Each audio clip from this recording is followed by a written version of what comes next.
Ayun siya mga katoto, kararating lang tayo nagpahinga pa. Hindi talaga pwede ilaro itong mga to. Kaya ito pumasok.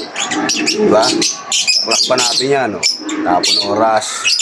Lapit pa kasi. Pero okay lang yan. Hindi pa tapos ang laban. Tatlo po. Ayan, tatlo na sila. Ito yung date, kararating lang. Ayan. Bali, kompleto na po yung ibon natin. No? Wala na po tayong inaantay. Magandang umaga mga katoto, no? Ngayon po ay kasalukuyan po tayong nag-aabang. Sumali po tayo sa sprint race. Ngayon din po yung first lap. Bali pang-limang training na po natin ngayon. Ang hagis po natin mga katoto ay sa Riyaya. Quezon pa rin po tayo. Ang panahon po ay maulap. Tansya ko kasi ang release po ngayon ay 7:15 ng umaga. Tinanghali po sila ng release. Malamang yan, maulan-ulan yan doon. May kalat-kalat na ulan. Kasi madilim po yung paligid po natin, no? Paano masabi? Pero pagtawid siguro niya ng Batangas, tansya ko lang po na maganda na po yung panahon kung nakatawid na po dito ng Batangas yung mga ibon natin.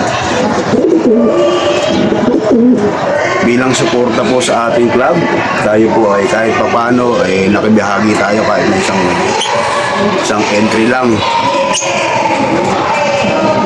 Testingin lang natin yung clocking natin para magamay din natin, no? Dagdag na rin po natin sa ating content.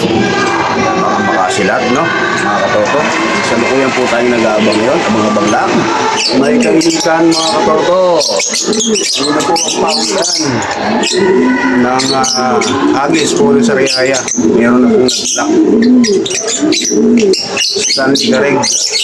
Sa lukuyan pong inuhuli. Ang galing! Silipin po natin kung anong oras yan. Alas 8:29 po dumating yung ibon niya.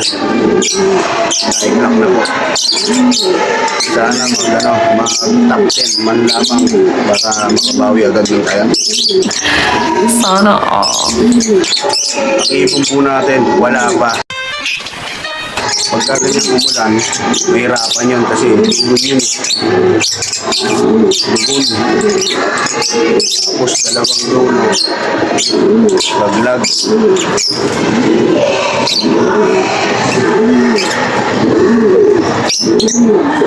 Madalang ko yung dating ng ibon yung patawag. Hindi ko alam kung saan sila nagdaan.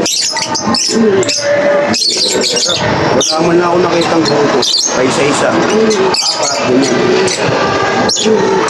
First sprinter race.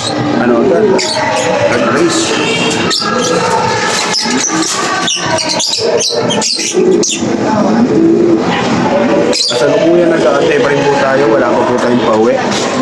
Balitaan ko po pala kayo ngayon, no? Yung sa last training natin. Bali, isang ibon na lang po yung nakabalik doon sa dalawa, no? Apat na lang po yung ibon na panglaban natin. Alas 8 na po ng umaga, no? See you tomorrow yung ating isang ibon. So, napakaaga po tayo nawalan. Hindi ko alam kung ano nangyari. Ganyan po talaga ang pag-iipon. Hindi natin hawak. Hindi natin na-control.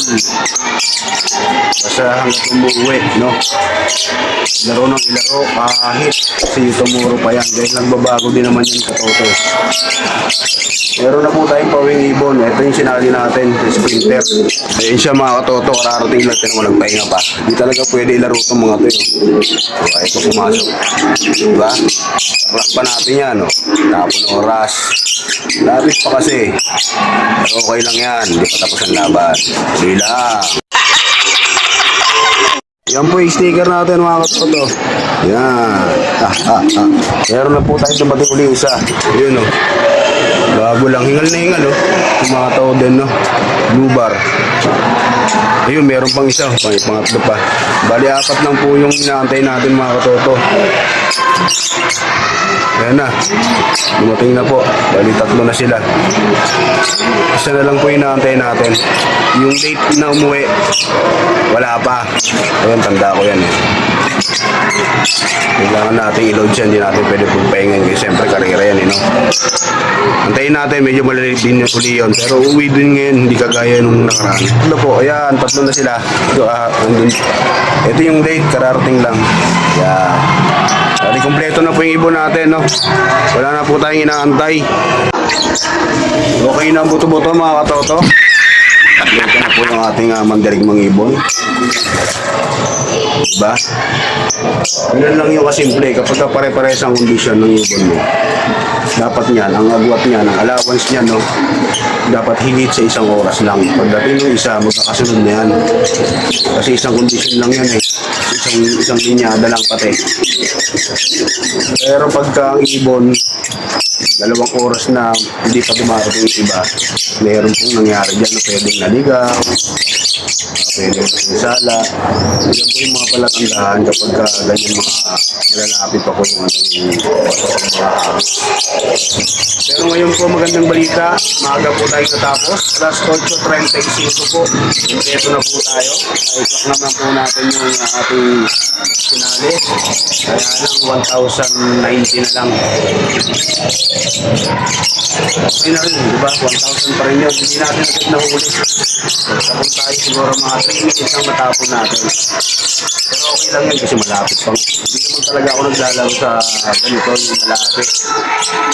Kasi yung ibon natin, piniprepare po natin sa malayong karera. Dapat yung mga ibon po kayo na talagang panlaban sa mga malalapit, no? Pag yung bird po kasi, laro nyo agad yan sa ganitong sprinter. Binigyan nyo agad ng mga pares. Masasagad ng maaga yung tulog mo. Wala na po yung bubugay pagdating sa tulog. Manauunawa nila agad yung ginagawa mo pag bumotobi. Pagka nakaintindihan nila yun, hindi nila pumamadali. Uuwi pero wala nang isip. Darating pa yung oras na magtatampo yung ibon.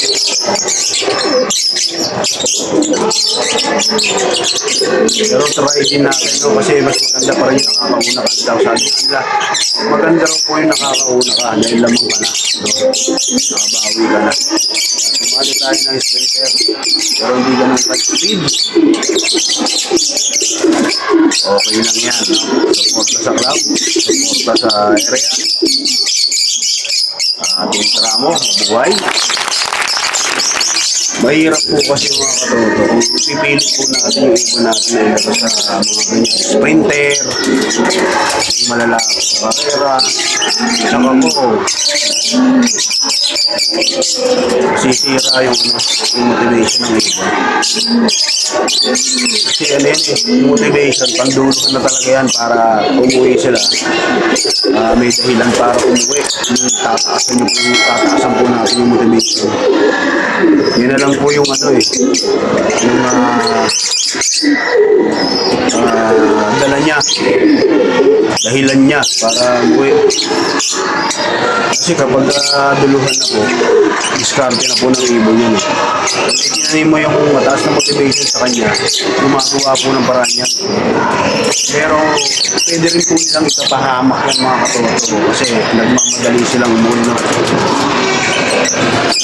Pwedeng ika-disgrasya po nila yan. Sa sobrang bilis,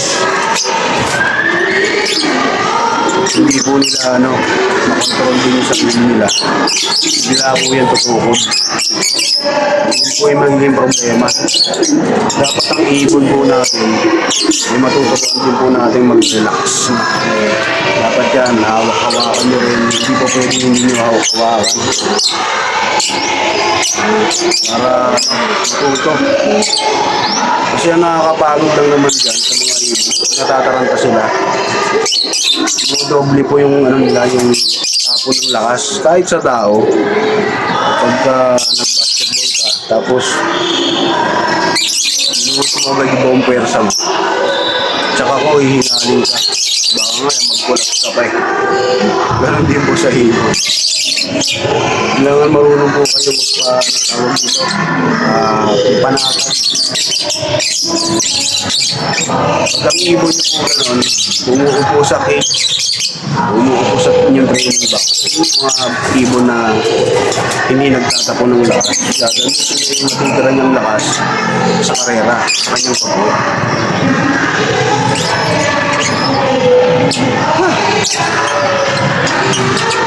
Maganda po ang pauwian natin ngayon. Hindi po tayo pinagtagal, hindi po tayo pinagtantay ng mahabang oras. Umaga po tayo matatapos ngayon. No?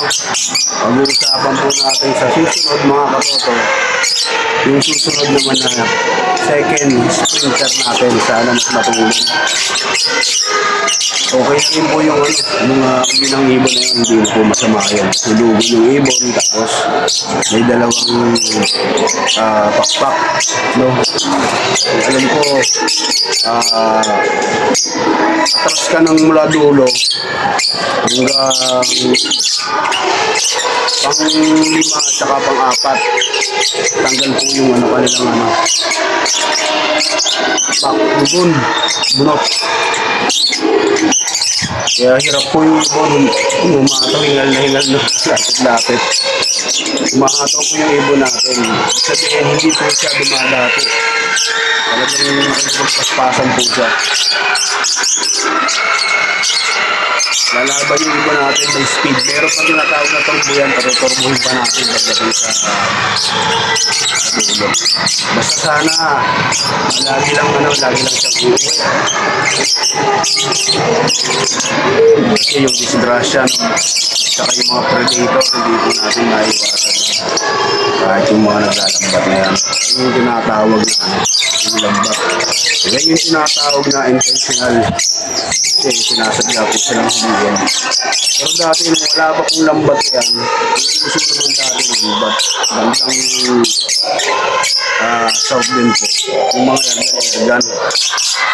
Dati yun ang uso. Wala, lambat na po yung pumunitiwan. Pero hanggang dito na lang po muna natin tatapusin ang ating video mga katoto. Sa muli po natin pagkikita, huwag po sana kayong mag-atubili, no? Na sumuporta sa akin, huwag po sana kayong magsawa sa ating patips sa ating channel. Ako po ay taus-pusong nagpapasalamat sa inyo sa inyong pagsuporta, no? Hanggang dito na lang po muna ang ating balitaktakan hanggang sa muling pagkikita mga katoto. Peace.